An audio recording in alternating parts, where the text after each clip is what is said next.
ഉയർന്ന വേഗതയിൽ പറക്കുന്ന ഒരു പ്ലേയിംഗ് കാർഡിന് ഒരാളെ കൊല്ലാൻ കഴിയുമെന്നൊരു അഭ്യൂഹമുണ്ട്. ഇത് പരിശോധിക്കാനായി ആദം കാർഡുകൾ എറിയുന്നതിൽ വൈദഗ്ധ്യം നേടാൻ ദിവസങ്ങളോളം ചെലവഴിച്ചു. ഫോം ടാർഗറ്റുകളിലേക്ക് സ്ഥിരമായി കാർഡുകൾ എറിയാൻ അദ്ദേഹത്തിന് കഴിഞ്ഞു. ഒരു കാർഡിനാവശ്യമായ വേഗത ലഭിച്ചാൽ അത് അപകടകരമായേക്കാമെന്ന് അദ്ദേഹം വിശ്വസിച്ചു. ഈ വിദ്യ പഠിക്കാൻ ഒരിക്കലും കഴിയാത്ത ജിമ്മിക്ക് ഈ ആശയം തീർത്തും പരിഹാസ്യമായി തോന്നി. തർക്കം പരിഹരിക്കാനായി അവർ ലോകത്തിലെ ഏറ്റവും മികച്ച കാർഡ് എറിയുന്നയാളെ കൊണ്ടുവന്നു.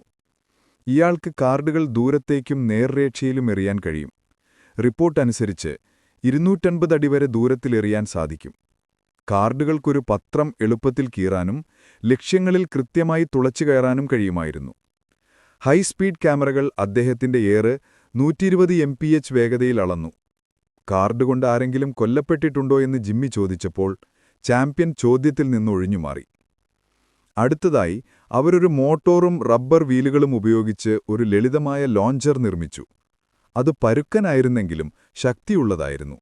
ഇത് കാർഡുകളെ ഏകദേശം 130 MPH വേഗതയിലേക്കെത്തിക്കുകയും ഒരു കാർഡിന്റെ കനത്തിന്റെ പകുതിയോളം കട്ടിയുള്ള ഒരു ഫോം ബോക്സിലേക്ക് തുളച്ചു കയറ്റുകയും ചെയ്യും. ലോഞ്ചർ തകരാറിലായതിനാൽ അവർ മെറ്റൽ വീലുകളും വേഗതയേറിയ മോട്ടോറുമുള്ള ഒരു 2.0 പതിപ്പിലേക്ക് അപ്ഗ്രേഡ് ചെയ്തു. അത് കാർഡുകളെ ഏകദേശം 150 MPH വേഗതയിലേക്ക് തള്ളിവിട്ടു. അപ്പോൾ ആ വേഗതയിലുള്ള ഒരു കാർഡ് മാരകമാകുമോ? അവർ ബാലിസ്റ്റിക് ജെല്ലിൽ പരീക്ഷണം നടത്തി. ഉപകരണത്തിന് കാർഡ് ഏകദേശം 1/2 ഇഞ്ച് ജെല്ലിലേക്ക് തുളച്ചുകയറ്റാൻ കഴിഞ്ഞു. അതിരുകടന്ന വേഗതയിൽ പോലും മാരകമായ ശക്തി നൽകാൻ കാർഡുകൾക്ക് ആവശ്യമായ പിണ്ഡമുണ്ടായിരുന്നില്ല.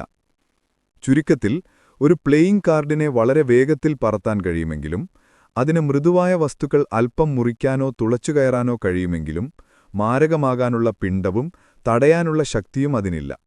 ആ അഭ്യൂഹം പൊളിഞ്ഞിരിക്കുന്നു.